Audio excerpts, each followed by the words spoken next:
Saudaraku yang dikasihi Tuhan, salam pertobatan, berkah dalam. Ojo lali bahagia. Sudahkah kita memberi senyum hari ini, Senin 27 Maret 2023. Kita awali permenungan kita hari ini dengan tanda kemenangan Kristus dalam nama Bapa dan Putra dan Roh Kudus. Amin.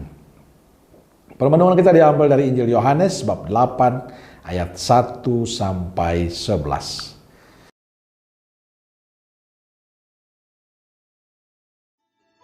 Tetapi Yesus pergi ke Bukit Zaitun. Pagi-pagi benar, ia berada lagi di bait Allah, dan seluruh rakyat datang kepadanya. Ia duduk dan mengajar mereka. Maka ahli-ahli Taurat dan orang-orang Farisi membawa kepadanya seorang perempuan yang kedapatan berbuat zina.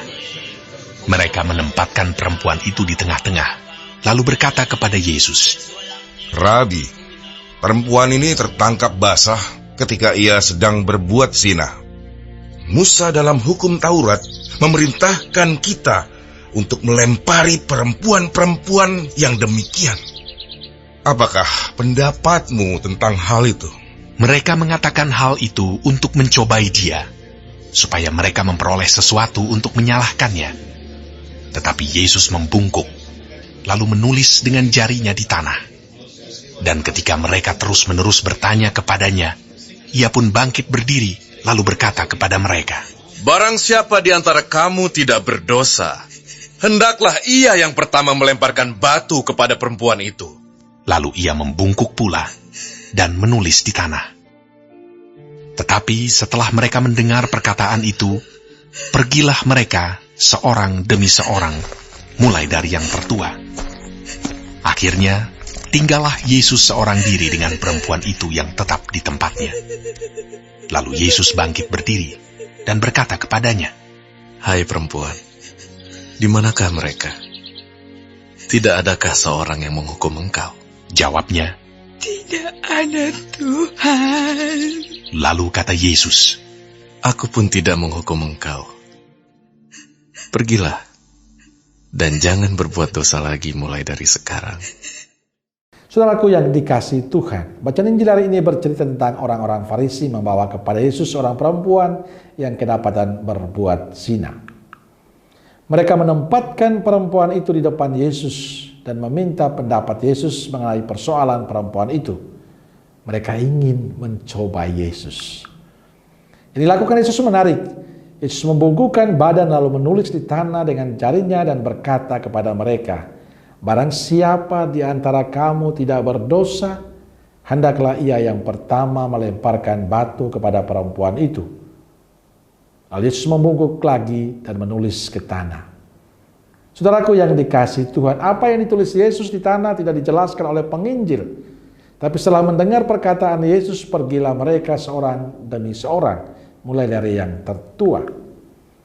Bisa juga yang ditulis Yesus di tanah adalah nama-nama mereka yang membawa dan menghakimi perempuan itu. Nama-nama mereka yang menganggap diri mereka saleh. Menariknya yang pergi dahulu adalah yang paling tua. Rupanya mereka sadar bahwa mereka adalah orang yang banyak dosanya. Setelah semua orang pergi, tinggallah Yesus dengan perempuan itu. Yesus mengatakan, "Aku tidak menghukum engkau.